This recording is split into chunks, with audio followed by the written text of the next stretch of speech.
Don't forget, you can reach the latest episode of Potomac Watch anytime. Just ask your smart speaker, play the Opinion Potomac Watch podcast. From the opinion pages of the Wall Street Journal, this is Potomac Watch. Welcome back. I am Kim Strassel here with Kate Batchelder-Odell and Alicia Finley. I think the thing that's somewhat remarkable to me about this is that you can call this what you want, and you can claim that it is money that is being given for past wrongs, etc. But it is essentially another social transfer. It's another handout of money to specific categories of people that is not aimed in any way at fixing any of the underlying problems that have got them into the situation where they are, but rather, again, is a government transfer. And yes, for some people, that might be a sizable amount of money. Maybe they'd never have to work again. But is it really going to fix any of the things in California that are the real problems behind California's growth, behind its achievement gaps in education, and a lot of the other things we've talked about? And yet, here's the interesting thing, Kate, is that, yeah, California is a big state, so it's getting a lot of attention for this. But I'd note that it is not the first in the nation to do this. Evanston, Illinois in 2019 became the first city to vote to award reparations to Black residents. Now, that program was a little bit more tailored, focused on giving money to residents that were supposedly subject to housing policies. Apparently, the program has had a lot of problems. It had some restrictions, and I think the Evanston Council recently voted to expand it. I don't know if you can tell us some more about that program, but it sounds as well as though this is an idea that is growing in the Democratic Party. It's not just some loony issue out in California. Like, this is something that a lot of people are talking about everywhere. Where do you think this goes? Yeah, Kim, I mean, it is certainly, like we've said a few years ago, was sort of a niche intellectual discussion, and the Overton window has really moved, and it's now sort of becoming more mainstream in the Democratic Party. And a concrete example of that in Evanston, like we're talking about, is that it started as sort of a narrowly tailored housing program and is being expanded into an option where cash payment is an option. And I would warn, these are mostly political risks, Kim, but I think they're worth considering. In 2020, some of the Democrats running for president said that they would study reparations, and that was kind of the consensus policy, to pass a bill to study it. To try to build some political support over time for it. But when you look at the polling on this issue, Kim, and what Americans think of it, Democrats should probably think twice about it. Pew did a study last year, I believe, that Americans were against reparations. I think it was 30 to 68, only 30% in support. And even, Kim, of those that supported reparations, the support for cash payments was not universal. There was a lot broader support for financial scholarships to college, for instance, than there are cash payments. As Evanston and other places start to experiment with these direct cash payments, I think they are assuming the politics are at a point where voters are just not in agreement, and they do see some real problems going down this path.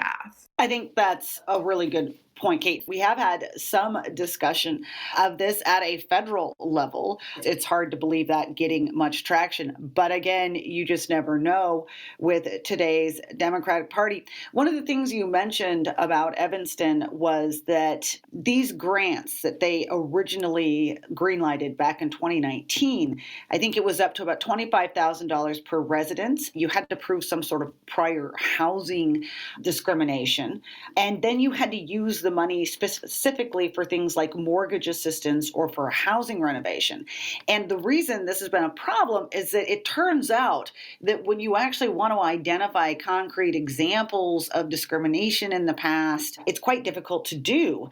And also all the paperwork that was involved, people weren't turning in applications. The applications that had been turned had stuck in kind of all this complicated bureaucracy evaluating their claims, which is why they have now voted to instead just a cash option. And Alicia, I wondered if you had a thought on this, and that, now that we're having a debate about this and we're actually seeing policy proposals about it, I want to wonder if that's why California did what it did, is because if you think about it, it is really difficult.